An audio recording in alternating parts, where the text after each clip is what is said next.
Okay, so let's start revising the most easiest and the most smallest chapter of the syllabus. IDT के अंदर सबसे छोटा chapter accounts and records है. इसमें दो ही सेक्शन है. Section 35 that is accounts and records, किसको maintain करना है, कहां मेंटेन करना है and all that thing. And section 36 जो बोलता है कि बुक्स ऑफ अकाउंट्स को कब तक रिटेन करके रखना है. दो ही सेक्शन है और कुछ रूल्स है. 4 ही पेज का चैप्टर है और अगर एग्जाम में आ जाता है तो बोनस की तरह होगा क्योंकि बहुत इजी चैप्टर है. So let's take it ahead from your. Section 35 आपको बोलता है अकाउंट्स एंड रिकॉर्ड्स. सर ये accounts and records, books of accounts बोल लो, तो ये बुक्स ऑफ अकाउंट्स किसको मेंटेन करनी है? Every registered person is required to maintain books of accounts. Where, कहां मेंटेन करनी है? आपको अपनी प्लेस ऑफ बिजनेस पे ही मेंटेन करके रखनी है. तो रजिस्टर्ड पर्सन अपनी प्लेस ऑफ बिजनेस पे बुक्स ऑफ अकाउंट्स मेंटेन करेगा. अगर आपका रजिस्ट्रेशन लेने के टाइम पे एक प्लेस ऑफ बिजनेस बताया हुआ है तो जो भी आपका प्लेस ऑफ बिजनेस है, जैसे आपका प्रिंसिपल प्लेस ऑफ बिजनेस है, वहीं पे आपने बुक्स ऑफ अकाउंट्स मेंटेन करनी चाहिए. लेकिन अगर आपका एक रजिस्ट्रेशन नंबर पे प्लेस ऑफ बिजनेस एक से ज्यादा बताए गए हैं, ठीक है, रजिस्ट्रेशन तो मैं एक ही बात कर रहा हूं, लेकिन उसमें एक से ज्यादा प्लेस ऑफ बिजनेस है, तो एक को प्रिंसिपल प्लेस ऑफ बिजनेस बोलते हैं और बाकी सब एडिशनल प्लेस ऑफ बिजनेस होता है. तो वो जो एडिशनल प्लेस ऑफ बिजनेस है दैट इज एपीओबी, उसके अकाउंट्स एंड रिकॉर्ड्स आपको वो एपीओबी पे ही मेंटेन करना है. तो मैं बोलूं पीपीओबी के बुक्स ऑफ अकाउंट्स पीपीओबी पे मेंटेन करो और एपीओबी के बुक्स ऑफ अकाउंट्स एपीओबी पे मेंटेन करो. ये एक जनरल प्रैक्टिस है. और मैं बोलूं कभी कभी प्रैक्टिकल लाइफ में आगे पीछे भी चल जाता है, लेकिन अगर आपकी बुक्स ऑफ अकाउंट्स, आपके डॉक्यूमेंट्स, आपकी रजिस्टर, आपकी books of accounts which is belonging to a registered person are found at any premise other than those mentioned in RC. Registration certificate में आपने एक बोला था पीपीओबी और बाकी तीन थे आपके एपीओबी, लेकिन आपकी books of accounts, document, register ये चारों जगहों पे नहीं, कहीं और ही पाए गए हैं एट सम अदर लोकेशन जो आपने कभी हमको डिक्लेयर करके नहीं बताया था. तो फिर वो जो भी documents, register, books of accounts officer ने पाए हैं वो तो मान लेगा, it will be presumed to have been maintained by the registered person. मान लिया जाएगा कि ये आप ही ने मेंटेन किया हुआ है, इसके अंदर के ट्रांजैक्शंस आपके किए हुए हैं, ये सब आपका बिजनेस है और ये आप ही की टैक्स लायबिलिटी, ऐसा वो कंक्लूड कर सकता है. लेकिन अगर कोई रजिस्टर्ड पर्सन ये बोलना चाह रहा है कि सर आपको गलतफहमी हुई है, हमारा जो बिजनेस है वो क्रिस्टल इंडस्ट्रीज लिमिटेड है, आपको जो बुक्स ऑफ अकाउंट्स मिली है वो कुछ क्रिस्टल प्राइवेट लिमिटेड या you know some crystal stone ऐसा कुछ है, या फिर क्रिस्टल एंटरप्राइज है या क्रिस्टल ट्रेडर्स है, आपको कंफ्यूजन हो रहा है, ये सिमिलर नाम की दो एंटिटीज है, हमारी बुक्स ऑफ अकाउंट्स नहीं है, हम तो क्रिस्टल इंडस्ट्रीज लिमिटेड है, वो तो क्रिस्टल ट्रेडर्स या क्रिस्टल एंटरप्राइज है. So if you are feeling कि ये सब कुछ गलत हो रहा है तो आप ही को प्रूव करना पड़ेगा. This presumption will not apply if the registered person proves to the contrary that such documents वगैरह are do not belong to him and he is not maintaining those things. तो अगर वो प्रूव करके बता देता कि सर ये मैंने मेंटेन किया नहीं है, ये मेरा है भी नहीं है, तो फिर जब आप इसको बता दोगे, प्रूव कर दोगे, तो ये प्रिजम्पशन नहीं लगाएंगे. तो आपको प्रूव करना पड़ेगा कि ये हमारा मेंटेन किया हुआ नहीं है. ठीक है. So this was the first part. किसको मेंटेन करना है? कोई रजिस्टर्ड पर्सन को, कोई भी रजिस्टर्ड पर्सन को रादर. और कहां मेंटेन करना है? प्लेस ऑफ बिजनेस पे ही मेंटेन करना है. क्या क्या मेंटेन करना है? Which of the accounts and records are required to be maintain. ये सबसे इजी है. देखो ब्लू की बात करते हैं. जो भी गुड्स आप प्रोड्यूस करते हो, मैन्युफैक्चर करते हो, तो प्रोडक्शन और मैन्युफैक्चरिंग ऑफ गुड्स की डिटेल्स. उसके बाद में आपने प्रोडक्ट प्रोड्यूस किया है तो आपके पास कुछ स्टॉक भी बचता होगा, तो कितना स्टॉक बचा हुआ है, स्टॉक की डिटेल्स भी आपने मेंटेन करना है, स्टॉक ऑफ गुड्स. अब आपको स्टॉक तो पता चल गया, लेकिन कुछ बेचाबाची भी करी होगी, कुछ खरीदा होगा, कुछ बेचा होगा, तो कितना इनवर्ड आउटवर्ड सप्लाई किया है गुड्स और सर्विसेज का, इसका रिकॉर्ड्स. और आपका इनवर्ड के ऊपर से कितना आईटीसी आपने अवेल करा हुआ है वो रिकॉर्ड्स, और आउटवर्ड के पॉइंट ऑफ व्यू से कितना आउटपुट टैक्स पेएबल है और कितना पे किया हुआ है, ये सारे रिकॉर्ड्स मेंटेन करना. उसके अलावा कुछ अदर रिकॉर्ड्स हैं जो रूल 56 बोलता है. रूल 56 आपको इतना सारा बात यहां पे बोलता है, लेकिन मैं बोलूं रूल 56 की बातों को हम लोग यहां पे फट से एक इजी शॉर्ट कोड में भी याद रख सकते हैं. Name and complete address of AIR. ये name and complete address of AIR. अब ये एआईआर क्या है? सर एआईआर इधर आ गया आपके लिए. AIR a separate accounts of advances received, advances paid and adjustments made thereto. कितने आपने एडवांस रिसीव किए हुए हैं उसका सेपरेट अकाउंट्स, कितना आपने एडवांस पे किया हुआ है और इस एडवांस के सामने कितना एडजस्टमेंट हुआ है, ये सब कुछ सेपरेट मेंटेन करो. उसके अलावा आय, कितना गुड्स और सर्विसेज इंपोर्ट और एक्सपोर्ट किया हुआ है, ये मेंटेन करो. और उसके बाद में आर है, दैट इज रिवर्स चार्ज. कितने रिवर्स चार्ज के ट्रांजैक्शंस हुए हैं आपके. Reverse charge supplies along with all the relevant documents जो आरसीएम ट्रांजैक्शन से रिलेटेड होते हैं, ये आपके एआईआर की डिटेल्स मेंटेन करके चलनी है. उसके बाद में नेम एंड कंप्लीट एड्रेस. देखो name and complete address suppliers and recipients का. Name and complete address of the suppliers and recipients of goods और सर्विसेज, ये प्रॉपर रिकॉर्ड्स होने चाहिए. एंड लास्टली इस तरह से देखो, complete address of the premises. इसमें भी तीन बातें हैं. complete address of the premises, where address of that premises where the goods are stored by him, including the premises where goods are stored during transit. तो आपके premises कहां पर, जहां पे आप goods को store करते हो, also वो वाली premises जहां पे goods को store किया जाता है during the transit time पे, transit के period के टाइम पे, ठीक है। तो ये सारी चीजें आपने कहां पे maintain करी है, इनका address बता दो, ये premises का address बताओ। दूसरा ये भी बता दो कि उस premises में क्या क्या store कर रखा है आपने। So also tell us the particulars of goods stored at such premises। And तीसरा एंगल है कॉन्सिक्वेंसेस। देखो कॉन्सिक्वेंस का यहाँ पे आपको 3 पॉइंटर्स का बात समझा देता हूं। सबसे पहली बात, टैक्सेबल गुड्स। अगर आपके टैक्सेबल गुड्स अब मिले हैं किसी अदर प्रीमाइसेस पे, अदर प्लेस ऑफ बिजनेस, जो आपने कभी ऑफिसर को या डिपार्टमेंट को कभी डिक्लेयर करके अपने रजिस्ट्रेशन में नहीं बताया था, जो भी एड्रेस आपने बताया था उस एड्रेस पे मिल जाता है तो ठीक है। लेकिन पहली बात तो आपके टैक्सेबल गुड्स, देखो एग्जाम गुड्स से कोई लेना देना नहीं है। Taxable goods and that too are found to be stored at any other place which is not declared, आपने कभी ये बताया नहीं हमको। चलो वो भी मान लिया कि चलो कहीं और मिल गए, सीजन का टाइम था, एक्स्ट्रा ऑर्डर आ गया, लेकिन कवर डॉक्यूमेंट किधर है, इसका इनवॉइस वगैरह किधर है? आपके पास तो कोई डॉक्यूमेंट भी नहीं है, ये क्लियर कट एक झोल का हिसाब किताब लग रहा है। तो मैं बोलूं अगर आपके टैक्सेबल गुड्स हैं and those taxable goods are found to be stored at some other place which is not declared in the registration वगैरह प्रोसीजर, एंड उस टाइम पे आपने ये डिक्लेयर नहीं किया, एंड दैट टू जब गुड्स पाए गए तो उनके ऊपर कोई कवर डॉक्यूमेंट, कोई इनवॉइस वगैरह भी नहीं मिला, without the cover of valid documents. तो an officer will determine the tax payable on such goods as if such goods have been supplied. मान लेंगे कि ये जो भी यहाँ वहां पे जो गुड्स मिले ये आप ही के गुड्स हैं, आपने सप्लाई करा हुआ है और इसके ऊपर आपको टैक्स पे करना होगा। तो ये आपको सारा का सारा एक डायरेक्ट क्वेश्चन के पॉइंट पे बन सकता है, which of the accounts are required to be maintained by registered person. Sir जितना भी प्रोडक्शन किया, जितना भी आपने मैन्युफैक्चर करा हुआ है, प्रोडक्शन और मैन्युफैक्चर ऑफ गुड्स, जो भी बचा कुछ stock of goods, inward supply of goods और सर्विस और both, ITC availed on the inward, outward supply of goods और सर्विस और both, outward tax payable and paid, and other relevant documents as per rule 56, name and complete address of AIR के हिसाब से, separate accounts of the advance received, advance paid and adjustments made thereto, I that is import and export of goods or services, R that is reverse charge supplies कितनी है आपकी, और उसके सारे के सारे relevant documents, and then complete address of the premises where the goods, नहीं उसके पहले था ये complete name and complete address of the suppliers and recipients, and complete address of the premises where the goods are stored, including the premises where the goods are stored during transit, what is stored in such premises, and the consequences if the taxable goods of that registered person are found to be stored at some other place which you have not declared, and those goods being found at some other place, that too without the cover of valid document, then officer will determine the tax on such goods as if आपने वो supply कर रखा है। ठीक है, very easy, पूरा याद रख के जाना। ठीक है सर, अगर हमारे गुड्स और सर्विसेज हमने करे हुए हैं, हम अकाउंट्स मेंटेन करें ना करें क्या ही फर्क पड़ता है? अगर हम अकाउंट्स और सर्विस कुछ भी गुड्स और सर्विसेज का कोई अकाउंटिंग ना भी करें तो क्या फर्क पड़ता है? सर वो उखाड़ लेंगे क्या?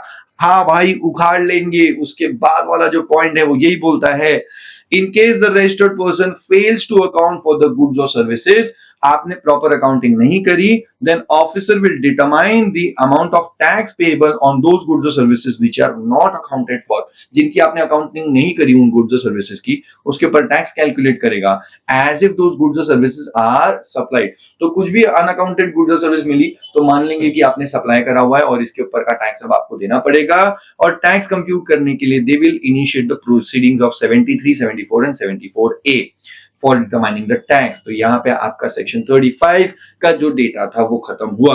अब आगे जाकर के एक सेक्शन 36 है और वो करने के बाद में रूल्स पे बात कर लेंगे। देखो रूल्स यहाँ पे है पूरे 56, 57, 58 बहुत बढ़िया से रूल्स है, ठीक है, बहुत इजी है। लेकिन पहले सेक्शन 36 खत्म कर देते हैं, वो भी बहुत इजी है। आगे जाते हैं, 4 ही पेज का चैप्टर है, यहाँ पे फटाफट से पहुंच गए। सेक्शन 36 इसके ऊपर कई बार एमसीक्यूज के अंदर ही क्वेश्चन बनता है क्योंकि छोटा सा ही है। तो एक पॉइंट यहाँ पे समझ लो, पहली बात, अगर आप कोई फाइनेंशियल ईयर की बात करो तो कोई भी फाइनेंशियल ईयर की अकाउंट्स एंड रिकॉर्ड्स आपको रिटेन कब तक, मेंटेन तो करना ही है, लेकिन मेंटेन करने के बाद उसको कब तक रिटेन करके रखना है? तो देखो रिटेन करना है 6 इयर्स तक। 6 इयर्स को ये लोग मंथ्स में क्लियरली बात करते हैं, तो यहाँ पे 72 मंथ्स आपको दिखेगा। सो आंसर लिखते वक्त 6 इयर्स ना लिख करके 72 मंथ्स बोलोगे तो बढ़िया रहेगा। अच्छा 6 इयर्स को इसलिए बोल रहे हैं क्योंकि कैलकुलेट करने में आसानी होती है, मैं आपको बताता हूँ कैसे। सर 6 इयर्स कहां से? until the expiry of 72 months from the due date of furnishing the annual return। तो जो भी फाइनेंशियल ईयर है उस फाइनेंशियल ईयर खत्म होने के बाद उसका एनुअल रिटर्न फाइल करने की ड्यू डेट से 6 साल। फॉर एग्जाम्पल फाइनेंशियल ईयर 23-24, 23-24 इसका एनुअल रिटर्न फाइल करने की ड्यू डेट है 23-24 खत्म होने के 9 मंथ्स बाद में, दैट इज 31 दिसंबर 2024।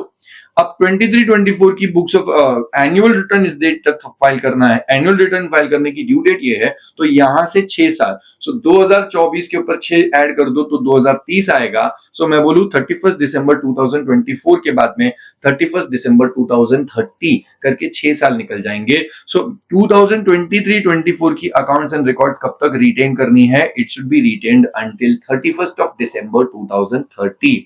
और एक बात समझ लो, आपने जितने भी प्रोविजंस आईडीटी के अंदर देखे हुए हर जगह पे ड्यू डेट नहीं, actual date of filing the annual return ऐसा होता था कि किस दिन आपने एक्चुअली फाइल करा हुआ है। लेकिन ये एकमात्र ऐसी जगह है, और रिटर्न फाइलिंग में जब ये चैप्टर आता है, जब ड्यू डेट का प्रॉपर बोलते हैं, तो ये एक हाथ दो ही जगह है जहां पे due date of filing the annual आ जाता है। सो वापस से बोल दो, कोई भी फाइनेंशियल ईयर हो, वो फाइनेंशियल ईयर का एनुअल रिटर्न फाइल करने की जो ड्यू डेट होती है वहां से 72 मंथ्स, मतलब वहां से 6 साल तक आपको रिटेन करके चलना है उस फाइनेंशियल ईयर की बुक्स ऑफ अकाउंट्स। लेकिन अगर कोई फाइनेंशियल ईयर की बुक्स ऑफ अकाउंट्स के मतलब कोई फाइनेंशियल ईयर का जो केस है वो अपील वगैरह में चला गया, अपील या प्रोसीडिंग्स या फिर इन्वेस्टिगेशन या ऐसा कुछ रिविजनल अथॉरिटी या अपीलेट अथॉरिटी के पास चल रहा है, तो जब तक वो केस क्लोज नहीं होता, फाइनली क्लोज नहीं होता, वहां से 1 साल या फिर 72 मंथ्स वाला calculation, whichever is later later later later later, भूलना मत, एग्जाम में गड़बड़ मत करना, विच एवर इज लेटर। ठीक है sir, 1 year after the final disposal of appeal revision proceedings या जो भी है, और 72 months from the due date of furnishing annual return whichever is later। For example 23-24 यही वाला फाइनेंशियल ईयर की बात करते हैं। 23-24 इस फाइनेंशियल ईयर का जो केस था वो कोई अपील और वगैरह में चला गया, और अपील में जाने के बाद में फाइनली ऑफिसर ने वो केस को क्लोज किया हुआ है 1st of say for example 1st of August 2028। तो 1st of August 2028 है, तो वहां से और 1 साल जोड़ दो, 1st of August 2029 आ जाएगा। तो या तो 1st of August 2029 या फिर 31st December whichever is later, 31st December 2030 है तो whichever is later से यही आएगा। केस 2, अगर ऑफिसर ने फाइनली केस क्लोज किया हुआ है 1st of August 2033 को, तो 2033 को क्लोज किया तो उसके बाद और 1 साल जोड़ दो, तो 1st of August 2034, या तो 1st August 2034 या फिर 31st December 30 whichever is later 1st August 2034 तक आंसर आपका चले जाएगा। ठीक है, सो ये पूरा पूरा आपका सेक्शन 36 पीरियड ऑफ रिटेंशन भी खत्म होता है। इसी के नीचे एक लल्लू सा प्रोविजन है, that is manner of maintaining records. Sir ये कुछ रूल्स वगैरह के अंदर बात होती है। यहाँ पे सबसे पहले बात बिल्कुल इजी है, इसमें कोई दिक्कत नहीं है। ठीक है, अ registered person may keep the may maintain the accounts and records in electronic form. देखो मे है मतलब आपको मैन्युअली वही रजिस्टर चौपड़ी के हिसाब से मेंटेन करना है तो चलेगा, and if you are wanting to do it in electronic format तो आप इलेक्ट्रॉनिक फॉर्मेट में सिस्टम में भी अपने रिकॉर्ड्स को मेंटेन कर सकते हो।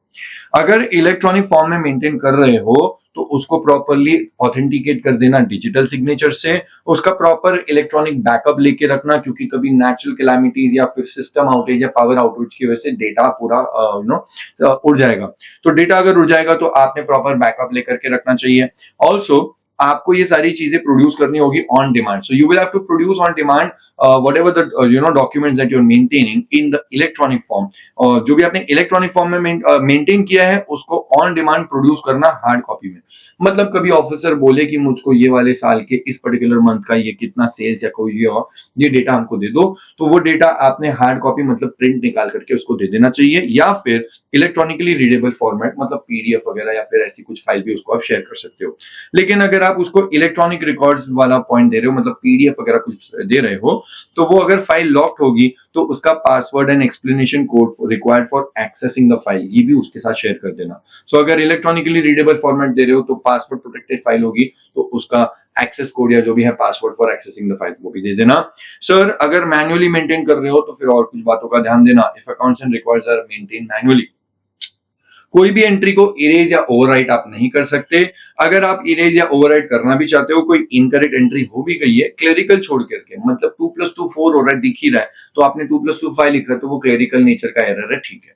सो कोई इनकरेक्ट एंट्री है उसको आपको कैंसिल करना है, स्कोर आउट मतलब ऐसे कट करके ऐसे हटाना है तो स्कोर आउट तो कर सकते हैं, लेकिन under attestation and after that correct entry needs to be passed. तो एक काम करो, आप जो भी चेंजेस करने वाले हो उसको अंडर अटेस्टेशन, मतलब जो भी व्यक्ति कैंसिल आउट कर रहा है वो अपना एम्प्लॉय कोड, अपना नाम वगैरह लिख देगा कि मैंने यहाँ पे ये एंट्री चेंज करी हुई है और उसके ऊपर मैंने एक करेक्ट एंट्री पास करी हुई है। एक लॉग मेंटेन करा जाएगा, log of every entry edited और डिलीटेड। जिसने भी जो भी एंट्री को एडिट किया है, डिलीट किया, वो लॉग में लिख देगा कि मैंने इसको एडिट किया, फिर दूसरा वाला बोल रहा है मैंने एडिट किया, फिर तीसरा वाला, और फिर किसी व्यक्ति ने डिलीट किया। तो जिसने एडिट किया, जिसने डिलीट किया, उसका प्रॉपर लॉग मेंटेन हो जाएगा। और अगर वॉल्यूम ऑफ बुक मेंटेन कर रहे हो तो जितनी भी वॉल्यूम है सब मैन्युअली अगर मेंटेन कर रहे हो तो वो सीरियली नंबर्ड होनी चाहिए। ये कुछ किस तरह से मैनर है of maintaining the accounts and records. अब जाते हैं सबसे मस्त वाला पार्ट जिस पे एग्जाम में सवाल भी बनते हैं, वो है रूल 56, 57, 58। बेटा जी इसके ऊपर ऐसे एक एक पॉइंट के ऊपर एक एक 5-5, 4-4 नंबर का सवाल बनता है। एक अटेम्प्ट में ये एजेंट के ऊपर सवाल पूछा और उसी के अंदर उसी पेपर में 4 मार्क का और एक क्वेश्चन पूछ लिया, इसके ऊपर से 8 मार्क का अटेम्प्ट मतलब सवाल आ गए थे। ठीक है, so that was one of an attempt. कोई अटेम्प्ट के अंदर 4 मार्क के इसके ऊपर सवाल बनते हैं। So let's take it ahead. यहाँ पे एक एक करके सारे पॉइंट्स पे बात करते हैं, ये किस किस को क्या क्या मेंटेन करना है। ऐसे पॉइंट नंबर 4 के अंदर 8 अलग अलग पॉइंटर्स है। सो सबसे पहले इजी वाला पॉइंट उठाते हैं, that is manufacturing. Every registered person who is manufacturing goods वगैरह, हो जो कुछ मैन्युफैक्चरिंग करता है, उसको मंथली प्रोडक्शन अकाउंट्स मेंटेन करने हैं। तो देखो याद रखने में आसान, मैन्युफैक्चरर है तो उसको एम से monthly production accounts and records उसको मेंटेन करने हैं, which should be showing the following. Quantitative details, मतलब क्वांटिटी कितना कितना आया, क्या क्या हुआ है। Quantitative details of the raw materials या services used in the manufacturing. तो मैन्युफैक्चर करने के लिए कितना आपने रॉ मटेरियल्स लिया, उसकी क्वांटिटी, और आपने कितनी सर्विस ली है, वो सारी इनवर्ड का आपने डिटेल पूरा मैन्युफैक्चरिंग के लिए क्या हुआ वो। And quantitative details of the goods which are goods so manufactured including waste and by product. तो मैं सिंपल सा बात बोलता हूं, मैन्युफैक्चरिंग कर रहे हैं तो उसके लिए इनवर्ड कितना रॉ मटेरियल लिया, उसकी quantitative details as well as कितना सर्विस यूज हुआ। अब वो मैन्युफैक्चरिंग एक्टिविटी करने के बाद में कितना गुड्स मैन्युफैक्चर किया आपने, वो उसकी quantitative details as well as वो वाली डिटेल्स, कितने गुड्स वेस्ट एंड स्क्रैप में चले गए और कितने आपके बाय प्रोडक्ट्स बने। तो ये सारा इनवर्ड आउटवर्ड का डेटा मेंटेन करना है मंथली प्रोडक्शन अकाउंट्स। एंड ये आपका एक बढ़िया सा 2 से 4 नंबर का क्वेश्चन बन गया। उसके बाद इजी वापस से और एक works contract. Works contract, the person who is executing works contract, जिसने ठेका लिया हुआ है, ठीक है, ठेकेदार है वो, तो उसने क्या क्या मेंटेन करना चाहिए। A registered person who is executing the works contract will have to keep separate accounts for works contracts showing all of this A, B, C, D, E. सबसे पहला जिंदगी में बात करेंगे पैसा। सबसे पहले सबसे इंपॉर्टेंट है पैसा। Details of payment received in respect of each works contract. दूसरा, अब यहाँ पे बी और सी के अंदर है name and address. Name and address of the person on whose behalf works contract is executed and name and address of the suppliers from whom goods और services are received. उसके बाद DVQ, description, value and quantity of the goods receive for execution of works contract and DVQ of the goods और services which are utilized in execution of works contract. तो सबसे simple सा यही वाला point है sir. सबसे पहला details of payment received in respect of each works contract, name and address of the person on whose behalf works contract is executed, of the person of the supplier from whom goods or services are received, DVQ, description, value, quantity of the goods or services received for execution of works contract and utilized in execution of works contract। तो ये वाला काम हो गया यहाँ पे, ठीक है, बहुत बढ़िया। एजेंट की बात करते हैं तो एजेंट के लिए देखो, आपने पहले पॉइंट ए देखना, फिर पॉइंट ई देखना, ऐसे कनेक्ट कर लेंगे। उसके बाद बीच में येलो वाले पॉइंट्स।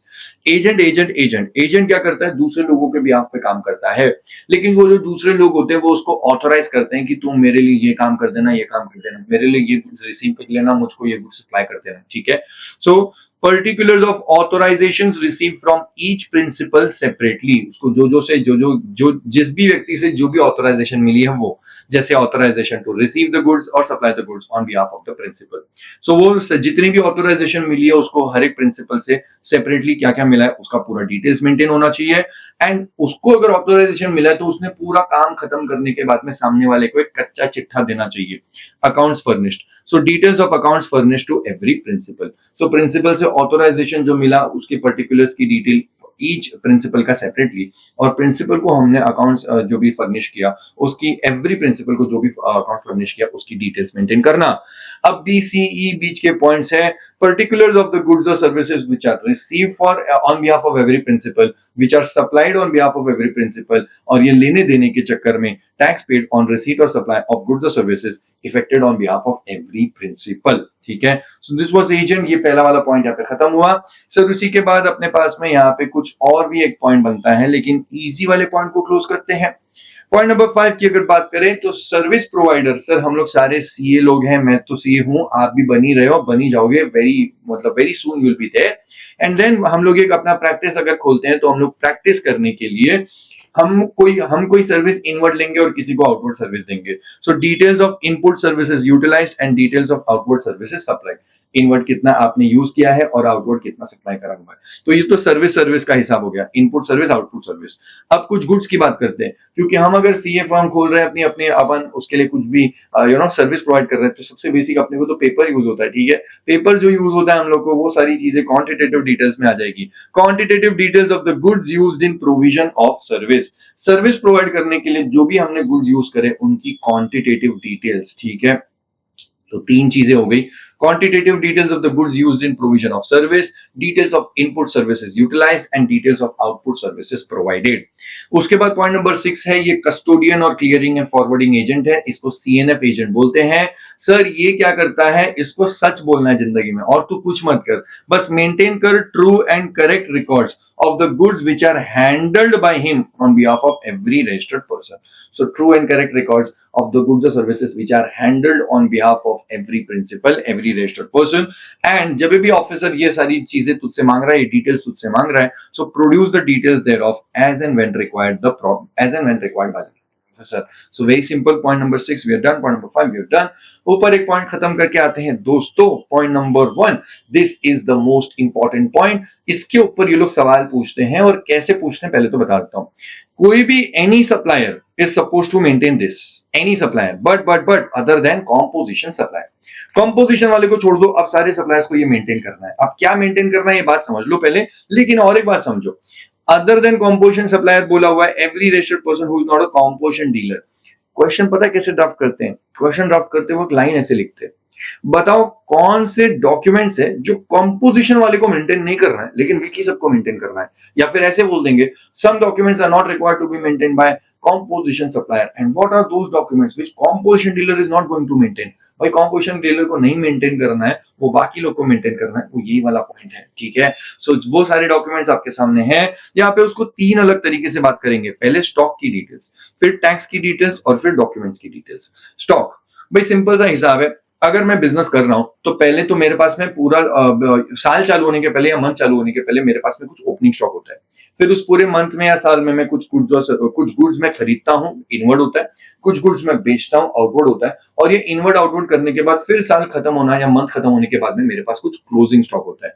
तो जो है, फिर कुछ आया, फिर कुछ गया, और फिर वापस में मेरे पास में कुछ स्टॉक पड़ा हुआ है, यही वाली बातें हैं। Account of stock in respect of goods received and supplied by him, and such accounts shall contain the particulars of opening balance, receipt, supply and the balance of stock। opening balance, receipt, supply and balance of stock। अब जो goods आपके पास से जा रहे हैं, supply, ये तो आप बेच रहे हो, लेकिन गुड्स आपके पास से जाने के कुछ और भी तरीके होते हैं, जिसको मैं अपनी क्लास में याद कराने के लिए बोलता हूं LSD, WD, GF। LSD lost, stolen, destroyed, WD written off, disposed of, and dispose of करने के दो तरीके, GF by way of gift और फ्री सैंपल्स। तो यहां पे आप इसको इस तरह से लिख भी सकते हैं, LSD, WD एंड WD के अंदर फिर आ गया GF। LSD, WD, GF ये गुड्स का आपके पास से बाहर जाने का तरीका है, बाहर जाने का रास्ता है। लॉस्ट हो गया, स्टोलन हो गया, डिस्ट्रॉयड हो गया, रिटर्न ऑफ हो गया, डिस्पोज्ड ऑफ हो गया, disposed of by way of gift और फ्री सैंपल्स, ये पूरी स्टॉक की डिटेल्स हो गई।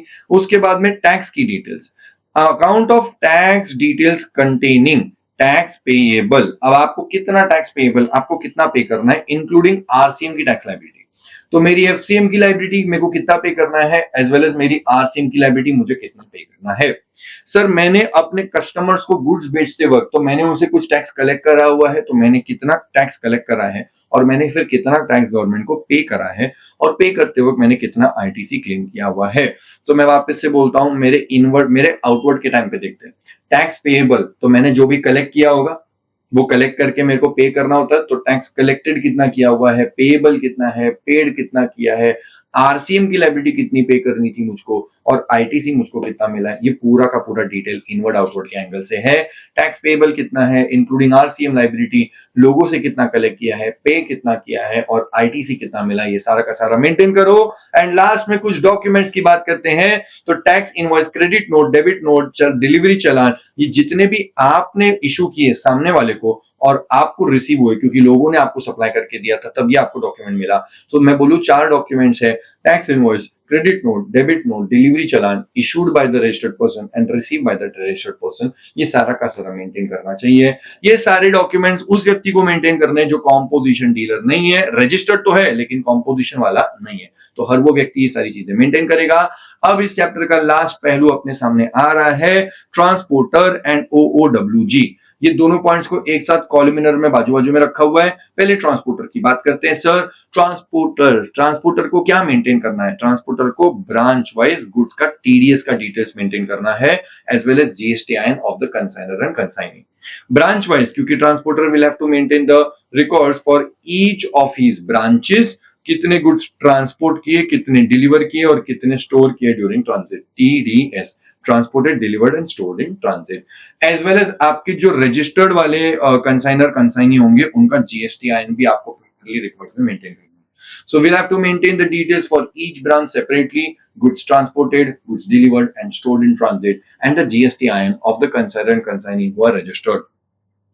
OOWG, owner operator of warehouse और गोडाउन। अब इन लोग को क्या क्या मेंटेन करना? So they will have to maintain the books of accounts with respect to the period, कितने पीरियड के लिए वो बुक्स ऑफ, कितने पीरियड के लिए वो पर्टिकुलर चीजें आपके वेयर हाउस में पड़ी थी। तो क्योंकि आप वेयर हाउस में रख रहे हो तो सबसे इंपॉर्टेंट पॉइंट तो यही है कि कितने पीरियड के लिए आपके वो गुड्स आपके वेयर हाउस में कितने पीरियड के लिए थे, वो प्रॉपर आप अकाउंट्स एंड रिकॉर्ड्स मेंटेन करो। और उसके अंदर अब आप उस पीरियड के लिए आपके वेयर हाउस में थे लेकिन उस पीरियड के दौरान क्या क्या हुआ वो सारी डिटेल्स। सबसे पहला including the particulars with respect to receipt, आए कब आपके पास में, मूवमेंट, आपने आने के बाद उसको मूव करके दूसरे वेयर हाउस में रखा या फिर वेयर हाउस में भी किधर दूसरे वाले मतलब कोने में उसको डाल दिया, तो मूवमेंट कब हुआ आपके यहाँ से, आया कब, मूवमेंट कब हुआ। फाइनली उसको डिस्पैच करके आपने कहीं और भिजवा दिया या सामने वाले को जो भी पिक करके लेके गया, और पेरिशेबल वाले थे तो डिस्पोज ऑफ कब किया। So particulars relating to receipt, movement, dispatch and disposal of such goods. उसके बाद आप स्टोर करने वाले हो, क्योंकि आपका वेयर हाउस है और स्टोर कर रहे हो, तो आप किस तरह से स्टोर कर रहे हो ये भी बात इंपॉर्टेंट है। Storage of goods. The goods shall be stored in such a manner so that the goods can be identified item wise and owner wise. Item wise मतलब कौन कौन से गुड्स स्टोर करे हुए हैं, ये वाला टाइप के गुड्स का है, ये type A, type B, type C, अलग अलग गुड्स है, ये कहां पे है, तो आप उसको आइडेंटिफाई कर पाए आसानी से, इस तरह से स्टोर करो। और उसमें भी ओनर वाइज, तो देखो 4 ओनर है, mister A, B, C, D. अब मिस्टर ए के गुड्स कहां पे है, वहां पे पड़े हुए हैं, बी के कहां पे, वहां पे, सी के कहां पे, वहां पे, तो आप फटाफट से उसको आइडेंटिफाई कर पाओ ओनर वाइज, इस तरह से उसको स्टैक करके रखना। और उसमें भी मान लो ए के गुड्स कहां पे है, वहां पे, अच्छा ए के गुड्स जो है उसमें ये टाइप के गुड्स किधर है, वो टाइप के किधर है, ये टाइप के किधर है, कैटेगरी कैटेगरी कैटेगरी, तो वो भी अलग अलग मेंटेन करना। तो owner wise and item wise maintain करके रखना। एंड ये करो इस तरह से so that this facilitates any physical verification और इंस्पेक्शन बाय द ऑफिसर। इस तरह से अगर मेंटेन करोगे, ऑफिसर कभी इंस्पेक्शन करना भी चाहे कि ये फलाना पर्सन के गुड्स कहां पे रखे हैं, क्या कुछ है, तो वो फटाफट से उसको वेरीफाई कर पाए, इस तरह से आप स्टोर कीजिएगा। नेक्स्ट कॉमन नोट है और फाइनली ये चैप्टर क्लोजर की तरफ से चला जा रहा है। सर कॉमन नोट क्या बोलता है? कॉमन नोट बोलता है जो भी owner operator of a warehouse या गोडाउन, ओओडब्ल्यूजी, तो जो ओनर ऑपरेटर है उस वेयर हाउस या गोडाउन का या जो भी प्लेस है गुड स्टोरेज के लिए, या फिर ट्रांसपोर्टर है, इनको इनको इनको झक मार के मेंटेन करना है records with respect to consignor, consignee and other relevant details with respect to goods. तो कंसाइनर के बारे में डिटेल्स, कंसाइनी की और गुड्स के बारे में जो भी डिटेल्स है वो मेंटेन करो, irrespective of weather he is registered person और नॉट। ये बहुत इंपॉर्टेंट लाइन है। मतलब ट्रांसपोर्टर जीएसटी में रजिस्टर्ड है या नहीं है फर्क नहीं पड़ता, वो ओनर ऑपरेटर वेयरहाउस का गोडाउन का वो रजिस्टर्ड है या नहीं है फर्क नहीं पड़ता, आपको कंसाइनर और कंसाइनी की डिटेल्स मेंटेन करना ही पड़ेगा। आप रजिस्टर्ड हो तो फिर तो बढ़िया है, आपके पास तो जीएसटी नंबर है। और अगर आप रजिस्टर्ड नहीं हो तो आपको अलग से एनरोलमेंट नंबर लेना पड़ेगा, यूईएन, यूनिक एनरोलमेंट नंबर लेना पड़ेगा। So if the above persons are not already registered then they will have to obtain a unique enrolment number so that they can maintain all of these records. ये records वाला chapter, accounts and records वाला chapter यहाँ पे पूरी तरीके से खत्म हुआ दोस्तों। ठीक है, सो मिलते हैं किसी और रिवीजन वीडियो में कि कहीं और डिस्कशन में, लेकिन अभी के लिए इतना ही। Thank you so much.